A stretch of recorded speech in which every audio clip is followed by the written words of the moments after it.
എക്കിൾ അഥവാ എക്കിട്ടം ഹിക്കഫ് നമ്മളിലെല്ലാവർക്കും വല്ലപ്പോഴുമൊക്കെ വന്നു പോകുന്ന ഒരു പ്രതിഭാസമാണ്. അപ്പോൾ എന്താണ്, ഇത് പെട്ടെന്ന് വന്നിട്ട് പെട്ടെന്ന് തന്നെ അങ്ങ് മാറാറുമുണ്ട്. എന്നാൽ ചില അവസരങ്ങളിൽ, അതായത് ഇൻ്റർവ്യൂവിന് കയറാൻ നിൽക്കുന്ന സമയത്ത്, അതുപോലെ തന്നെ ഒരു സ്പീച്ച് നടത്തിക്കൊണ്ടിരിക്കുമ്പോൾ, അല്ലെങ്കിൽ വധൂവരന്മാർ മണ്ഡപത്തിലേക്ക് കയറുന്ന സമയം, ഈ വിശേഷാവസരങ്ങളിലൊക്കെ ഇത് വന്നു കഴിയുമ്പോഴത്തേക്കിന് ഇതിനെ കൺട്രോൾ ചെയ്യാൻ വളരെ ബുദ്ധിമുട്ടാണ്.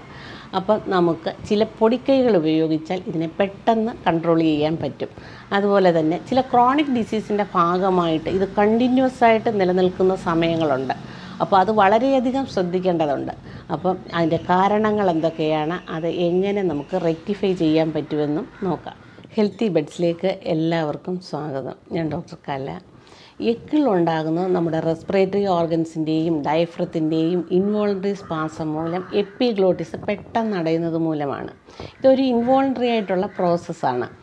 അപ്പം എന്താണ്, നമ്മളുടെ ചെസ്റ്റിനെ രണ്ടായിട്ട് തിരിക്കുന്നത് സ്ട്രോങ് ആയിട്ടുള്ള സ്കെൽറ്റൽ മസിലാൽ നിർമ്മിതമായ ഡയഫ്രമാണ്. ഈ ഡയഫ്രത്തിന് സപ്ലൈ ചെയ്യുന്നത് ഫ്രെനിക് നെർവ്സാണ്.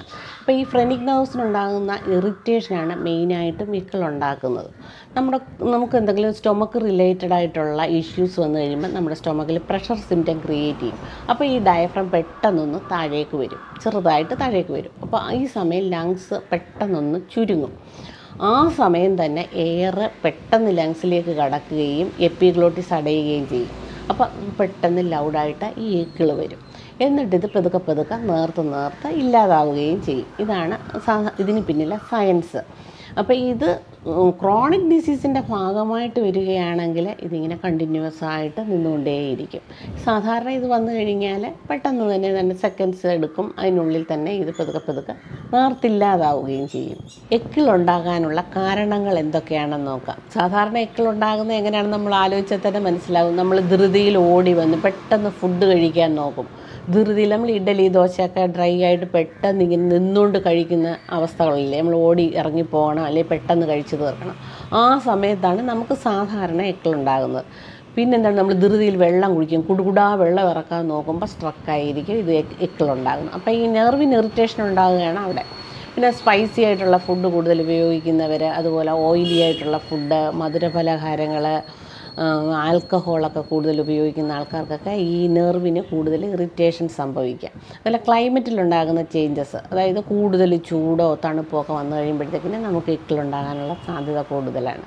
പിന്നെ ഒരു മല കയറുന്ന സമയത്ത് അവിടെ ഒരു പ്രഷർ ഡിഫറൻസ് വരികയാണ്. അപ്പോൾ ആ സമയത്തൊക്കെ എക്കിളുണ്ടാകാം.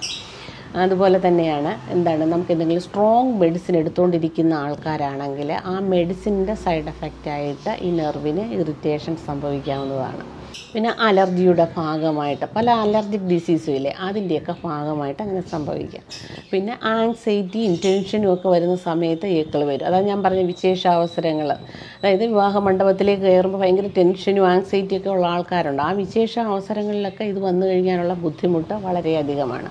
ആ സമയത്താണ് നമുക്ക് ഈ പെട്ടെന്ന് പൊടിക്കൈകൾ ഉപയോഗിച്ച് ഇതിനെ കൺട്രോൾ ചെയ്ത് നിർത്തേണ്ട ആവശ്യം വരുന്നത്.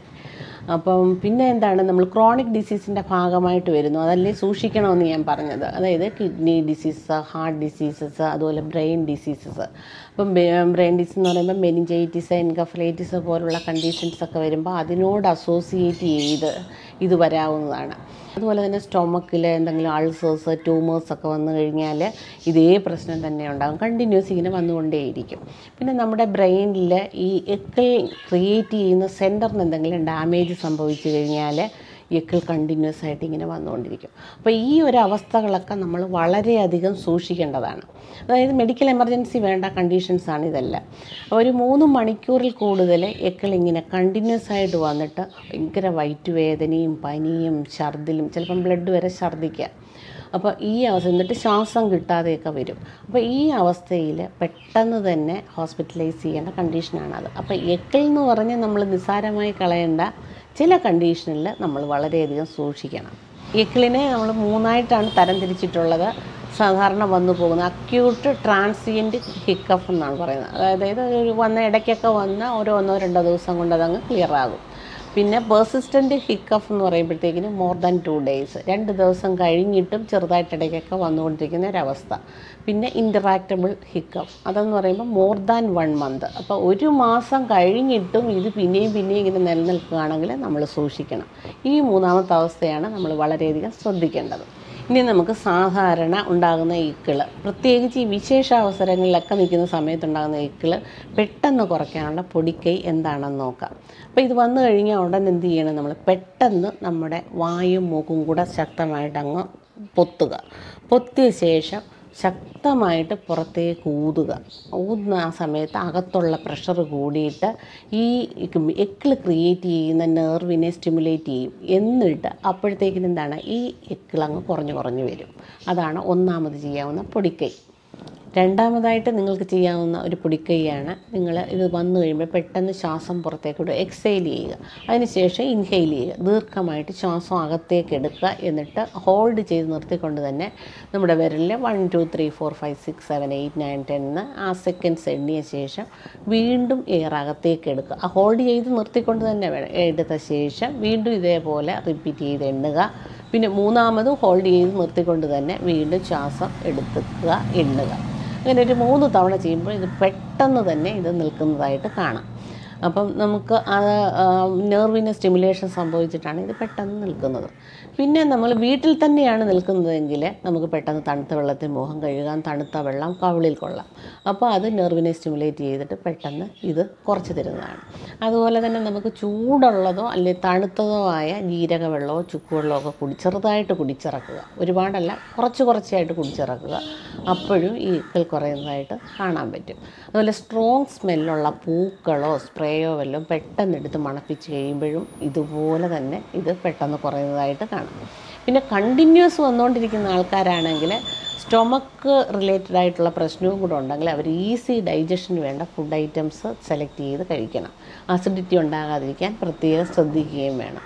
പിന്നെ എന്താണ്, ക്രോണിക് ഡിസീസിൻ്റെ ഭാഗമായിട്ട് വരുന്നതാണെങ്കിൽ തീർച്ചയായും അതിന് വേണ്ട ചെക്കപ്പുകളൊക്കെ എടുത്ത ശേഷം വേണം ഇത് നോക്കാൻ. അപ്പോൾ തീർച്ചയായിട്ടും അതിൽ ഹോസ്പിറ്റലിൽ ചെത്തി ഡോക്ടറിൻ്റെ സഹായം അത്യാവശ്യമാണ്. അതിന് പ്രത്യേകം ടെസ്റ്റുകളുടെയൊക്കെ ആവശ്യം വരും. അതിനൊരു അബ്ഡോമിനൽ സ്കാൻ എടുക്കേണ്ടി വരും, ബ്ലഡ് ടെസ്റ്റുകൾ വേണ്ടി വരും, ബ്രെയിനിൻ്റെ പ്രശ്നം വല്ലതും ആണോ എന്ന് നോക്കാൻ ചിലപ്പോൾ ഒരു MRI എടുത്ത് നോക്കേണ്ടി വരും. അപ്പോൾ അത്തരം ടെസ്റ്റുകളിലൂടെ മാത്രമേ ഈ കണ്ടിന്യൂസ് ആയിട്ട് ഈ ഇക്കിൾ വന്നുകൊണ്ടിരിക്കുന്നത് എന്താണെന്ന് മനസ്സിലാക്കാൻ പറ്റൂ. അപ്പോൾ അതിന് വേണ്ടി ട്രീറ്റ്മെൻറ്റ് എടുത്താൽ മാത്രമേ അത് മാറുകയുള്ളൂ. ഇന്ന് അപ്പോൾ ഇക്കിളിൻ്റെ വിശേഷങ്ങളൊക്കെയാണ് പറഞ്ഞത്. കേൾക്കുമ്പോൾ വളരെ നിസ്സാരമായിട്ട് എല്ലാവർക്കും തോന്നാമെങ്കിലും അത് ചില വിശേഷ അവസരങ്ങൾ ഇതിൻ്റെ ബുദ്ധിമുട്ട് അനുഭവിച്ചിട്ടുള്ളവർക്ക് മനസ്സിലാവും ഇത് എത്രമാത്രം വിഷമമുള്ളതാണെന്നുള്ളത്. അപ്പോൾ ഇനി ഈ വിശേഷ അവസരങ്ങളൊക്കെ വരുമ്പോൾ ഞാൻ ഈ പറഞ്ഞ പൊടിക്കൈകളൊക്കെ നിങ്ങൾക്ക് പ്രയോഗിക്കാവുന്നതാണ്, അല്ലെങ്കിൽ പരീക്ഷിക്കാവുന്നതാണ്. പെട്ടെന്ന് തന്നെ നിങ്ങൾക്ക് അതിൻ്റെ റിസൾട്ടും കിട്ടും. അപ്പോൾ നിങ്ങൾ ആ വിശേഷാവസരം വരുന്ന നോക്കി നിൽക്കേണ്ട. ഈ ഒരു ഇക്കിൾ വരുമ്പോൾ ഈ പറഞ്ഞ പൊടിക്കൈകൾ ഏതെങ്കിലും അപ്പോൾ തന്നെ ഒന്ന് പരീക്ഷിച്ച് നോക്കുക. അപ്പോൾ ആ റിസൾട്ട് ഉടനെ തന്നെ അറിയാമല്ലോ. ഇത് നിസ്സാരമായിട്ട് കാണുമെങ്കിലും ഞാൻ പറഞ്ഞില്ലേ, ഇത് കണ്ടിന്യൂസ് വന്നു കഴിഞ്ഞാൽ നമ്മൾ ഒരുപാട് ശ്രദ്ധിക്കേണ്ട ഒരു വിഷയം തന്നെയാണ്. അപ്പോൾ തീർച്ചയായിട്ടും നിങ്ങളെല്ലാവരും ശ്രദ്ധിക്കുമെന്ന് വിചാരിക്കുന്നു. ഇന്ന് ഞാൻ ഈ സംസാരിച്ച വിഷയം നിങ്ങൾക്കെല്ലാവർക്കും ഇഷ്ടപ്പെട്ട് കാണുമെന്നും വിശ്വസിക്കുന്നു. അതുപോലെ നിങ്ങളുടെ വിലയേറിയ അഭിപ്രായങ്ങൾ കമൻറ്റ് ബോക്സിൽ ഇടണം. ഇത് മറ്റുള്ളവരിലേക്ക് മാക്സിമം ഷെയർ ചെയ്യുമെന്നും ലൈക്ക് ചെയ്യുമെന്നും പ്രതീക്ഷിക്കുന്നു. വീണ്ടും കാണാം മറ്റൊരു വിഷയവുമായി നെക്സ്റ്റ് വ്ലോഗിൽ.